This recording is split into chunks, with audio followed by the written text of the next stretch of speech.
please write it down and learn from my mistake. Oh, my favorite feature on this new Apple Watch Series 11 is ready for action, living in the bud, we never relaxing. Outcast is everlasting, not clashing, not at all. But see, my want to do.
So we're back, we're cozy in the hotel, so now I can share with you guys my honest thoughts, first impressions, and all that tea behind my switch in Apple Watches, which is crazy. First of all, I really like this jet black. I don't know if they always had this, maybe they did. I previously had like the stainless steel space gray one, but the jet black is really nice. Like, it's like an authentic black, and I think with the right bands it can look really cool. So first of all, love that I did a little color change. If I did at all, I did. Love that it's a new color change. Also, this is my first time using their, I guess, standard band versus the rubber. And I really do think it is more enjoyable than the rubber. I gave it that. As somebody who's been wearing their rubber Apple Watch band now for maybe, I want to say, 2 years, there's a noticeable difference, and I do think it feels more lightweight on my hand when I do use the new band. So that's important to note. I'm feeling a lot better about my decision. I have no regrets so far about switching from the 9 to the 11, and I'll give you guys an entire tea on it. Picture it, I walked into the store, and I always do this because truthfully, I learned my lesson when I jumped from an Apple Watch 3 to an Apple Watch 9. I only got a new Apple Watch because my 3 completely conked out. It was not working, it will not turn on, so I had no choice but to get a new Apple Watch. And I'm learning now with Apple and how to like kind of work the system a bit better is to actually upgrade your stuff. So I decided I have a 9, they're coming out with an 11, let me just see what my trade-in value is, which is what I came into the store with.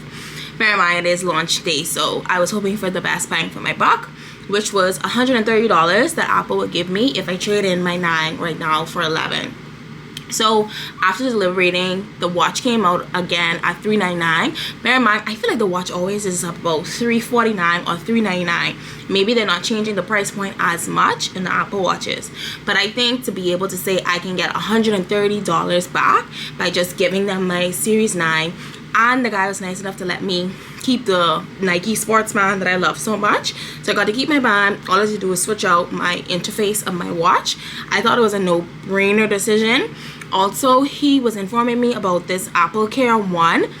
Y'all, I don't know things. I am a consumer. I am not a digital tech expert. So when he was telling me that if I decide to get Apple Care 1, I can now add up to 3 eligible devices. I already had Apple Care on my MacBook Pro because if something go wrong with my MacBook Pro, I learned a long time ago that is an expensive repair. So for me, that is the one Apple product that I found to be worth it. But when he was telling me that Apple Care 1 is now out and you can add up to 3 eligible devices, so now my Apple Watch also has Apple Care, I was like, okay, this seems more of a no-brainer decision to just do it in that moment. And when I was talking to the Apple Genius rep about the perks and the benefits, he was telling me Honestly, it is a larger display. My 9 was a 41 millimeter from what we saw, and the Series 11 is a 42. So we have a larger display. There's an improved battery life, which I already thought my Apple Watch battery life was pretty good. As somebody who travels a lot, I can go on maybe a 20-hour journey with my Apple. If I charge it in the morning, it can last me at least the entire day. Apparently, the Series 11 has an even better battery life. And I am an Apple Watch girly in terms of that. The Apple Watch really helps me when it comes to fitness and making sure I close my rings, I achieve my fitness goals, and I do my steps. And if you're someone like me who is on a weight loss journey, a wellness journey, I find that having an Apple Watch is very essential to making sure that you hit your fitness goals. What I also love about it is if you use an Apple Watch, you can also do challenges. So I do a challenge with my wellness groups called the Wealthy Society, and we do challenges where you link your Apple Watch to actual points. So the Apple Watch community, down bad, deep in it. But just follow my hair. Anyway, so the Apple Watch community, I am a proud Apple Watch girly. Always have it on because to me it's essential to me hitting my goals. If it's one thing I'm gonna do is count my steps throughout the day. But back to the other key changes, what I noticed too is that apparently there are more sleep metrics, which is really great with the Series 11, which is different from the 9. Other things as well, apparently there's now a function that can detect high blood pressure, which is really nice. I'm not someone who battles with high blood pressure, but I feel as though as you age and it's something that you want to monitor, I think that can be really handy. And what I really like, my favorite feature on this new Apple Watch Series 11 is, y'all, it can measure depth.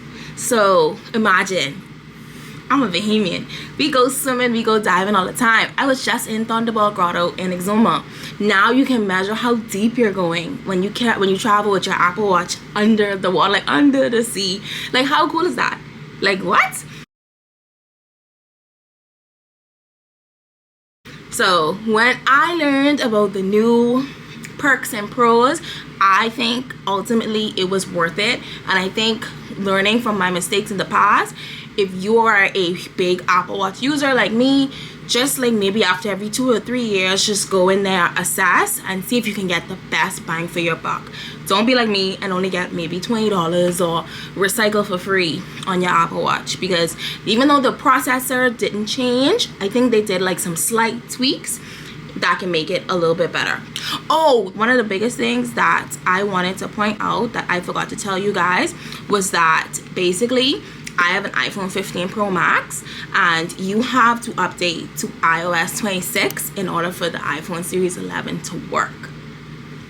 So that was my whole question mark why I couldn't update it in the Apple Store. I had to update my actual iPhone to iOS 26, which is the newest one with the pretty glass-like features and stuff. You have to update your phone in order for the iPhone Series 11 to work. So please write it down and learn from my mistakes. And definitely, thankfully, I had the memory to even update it, and I'm still gonna go through and clean it because it was a 13 gigabyte update. That was a little heavy. So yeah, just want to make sure everybody's aware. And yeah, let me know if there's any other questions you guys would have. As somebody who's not a tech girly, just a Apple Watch lover, let me know if you guys have any other questions about the upgrade. But so far, no regrets. And that's about it. Thank you guys so much for watching this video. As always, I appreciate you. I value you. Yeah, you bad. I can see you on the next one. Bye.